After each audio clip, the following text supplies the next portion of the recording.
দর্শক আসসালামু আলাইকুম, আমি শহীদুল ইসলাম সজল আমার টিকটক চ্যানেলের পক্ষ থেকে আপনাদেরকে স্বাগত জানাচ্ছি। যে যেখান থেকে আমার এই ভিডিওটা দেখতেছেন সবাইকে আন্তরিক শুভেচ্ছা এবং অভিনন্দন। অন্যান্য ধর্মাবলম্বী যারা আছেন তাদের প্রতি আন্তরিক কৃতজ্ঞতা। ভারতের ওডিআই সফরটা শ্রীলঙ্কাতে ভালোই হচ্ছে না। এক কথায় যাচ্ছে তাই অবস্থা হচ্ছে ভারতের শ্রীলঙ্কা ট্যুর। এই 2024 সালের যে ওডিআই সিরিজটা চলতেছে শ্রীলঙ্কার এগেনস্টে, শ্রীলঙ্কার মাটিতে, সেটা ভারতের জন্য এখনও পর্যন্ত খুবই বাজে গেল। প্রথম ম্যাচটা জিততে জিততে টাই করে বসলো ইন্ডিয়া। দ্বিতীয় ম্যাচটা মামুলি 240 রানের একটা টার্গেট ছিল, যেটা টিম ইন্ডিয়া চেস করতে পারে নাই। সেই ম্যাচটা হেরে গেছে 32 রানে। হ্যাঁ দর্শক, যারা এই ভিডিওটা দেখতেছেন তাদেরকে বলে রাখতেছি, ইন্ডিয়া কিন্তু শ্রীলঙ্কার এগেনস্টে 240 রান চেস করতে পারে নাই। 208 রানে আপনার অল আউট হয়ে গেছে। 208 রানে অল আউট হয়ে গেছে ইন্ডিয়া। সেটা ওয়ার্ল্ড চ্যাম্পিয়নদের জন্য যতটা না লজ্জার, এটা আমার কাছে বলতে গেলেও খারাপ লাগে। Team India 240 run chase down করতে পারে নাই। এত ভালো একটা সূচনা পাওয়ার পরেও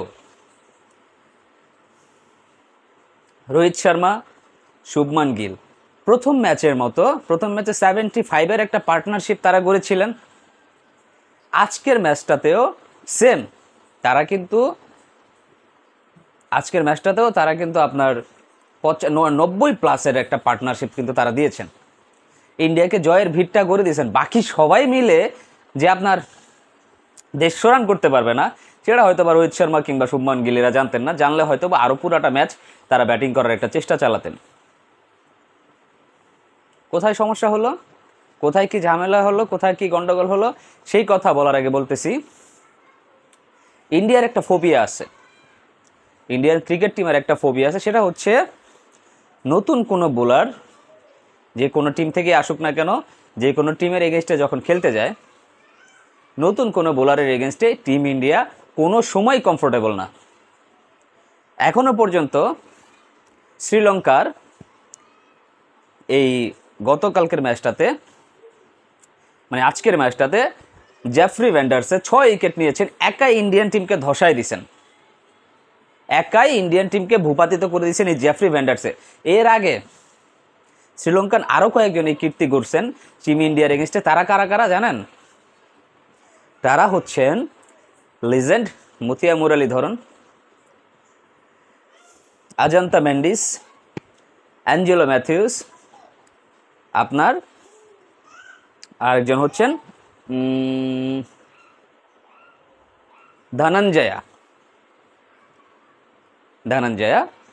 তো এই হচ্ছে এই জেফ্রি ভ্যান্ডারসের ব্যতীত আরও যে 4 জন বোলার তারা নিয়েছেন। অন্য দিক দিয়ে হিসাব করতে গেলে বাংলাদেশের মুস্তাফিজুর রহমানও কিন্তু ভারতের এগেনস্টে 6 উইকেট নিয়েছিলেন। সেই পার্টিকুলার সিরিজটাতে কিন্তু বাংলাদেশ জয়লাভ করেছিল ভারতের এগেনস্টে, মনে আছে দর্শক? তো এই ফোবিয়া ভারতের নতুন কিছু না।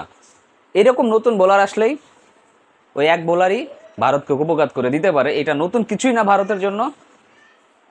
এটা আগেও ঘটছে, এখনও ঘটছে, ভবিষ্যতেও ঘটবে। তা না হলে এত ভালো একটা স্টার্ট পাওয়ার পরে ভারতের মতো একটা টিম 240 রান চেস করতে পারবে না, আমার বিশ্বাস হয় না। কিছু জিনিস প্ল্যানিংয়ে ভুল করেছে টিম ইন্ডিয়া, সেটা আগের ম্যাচেও ছিল, এই ম্যাচটাতেও সেম। একটা টিমের যখন দ্রুত 2টা উইকেট পড়ে যায়, তখন টিমের উচিত একজন স্যাটেল ব্যাটসম্যান নামানো, পরীক্ষিত ব্যাটসম্যান নামানো, যারা সেই জায়গাগুলোতে আগে পারফর্ম করে আসছে।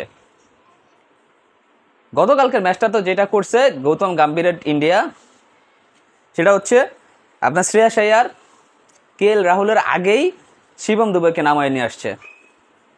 শিবম দুবে ভালো রেজাল্ট করে নাই, লাস্টের দিকে সে চাপে পড়ছে। কেএল রাহুল, শ্রেয়াস আইয়ার দ্রুত উইকেট পড়ছে, আর কিছু করতে পারে না। মূলত যেখানে ওই আপনার 3rd 4th পজিশনে শ্রেয়াস আইয়ার, লোকেশ রাহুল, এরা কিন্তু খুবই পরীক্ষিত মানের ব্যাটসম্যান। তো এদেরকে পিছনে নামানোর যুক্তিকতাটা আমি বুঝি না। এইটা পরীক্ষিত টিম ভাই। গৌতম গম্ভীর তো এই টিমটাকে নিয়ে পরীক্ষা নিরীক্ষা চালাচ্ছেন। এই টিমটাকে নিয়ে পরীক্ষা নিরীক্ষা চালানোর কোনো কিছুই নাই। ভারত টিমকে নিয়ে যত কাটাছেঁড়া করা হবে ভারতীয় টিমটা তত বেশি খারাপ হবে। কম্বিনেশন আগে থেকেই ভালো ছিল, এটাকে নতুন করে ভালো করার আর কিছুই নেই। তো যেই কথা বলছিলাম দর্শক, ভারতের এইটা পরীক্ষিত টিম, এই টিমকে নিয়ে কাটাছেঁড়া করার কোনো দরকার নাই। যেভাবে চলে আসতেছিল এইভাবেই যদি চলে, ভারতের এই টিম এমনিতে অনেক ভালো করে আসছে, আরও ভালো করবে। শুধু শুধু এই কি বলে এটাকে, এই সার্জারি অপারেশন এইগুলো করতে গিয়ে, পরীক্ষা চালাইতে গিয়া ভারতের ফ্যান্সদের মনে কষ্ট দেওয়া কোনো লাভ নাই। অন্যদিকে শ্রীলঙ্কার প্রশংসা করতে হয়।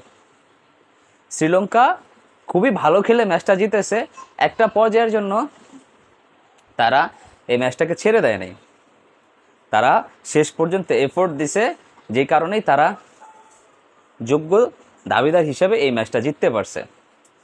Congratulations two Sri Lanka. এক কথায় অসাধারণ পারফরমেন্স ছিল।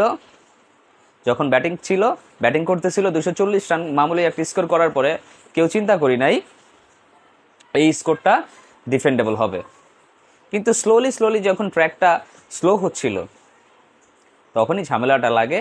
এই সময় এসে লেগ ব্রেক বোলার যে কিনা হাসারাঙ্গার রিপ্লেসমেন্টে খেলতে নেমে যে পারফরমেন্সটা দেখাইলো, অসাধারণ ছিল। আপনারা মানেন বা না মানেন, সত্যি ভালো বোলিং করে এই ম্যাচটা জিতছে। 10 ওভার বোলিং করে একজন বোলার 33 রান নিয়ে ভারতের মতো একটা টিমের 6টা উইকেট নিয়ে নিছে, অসাধারণ।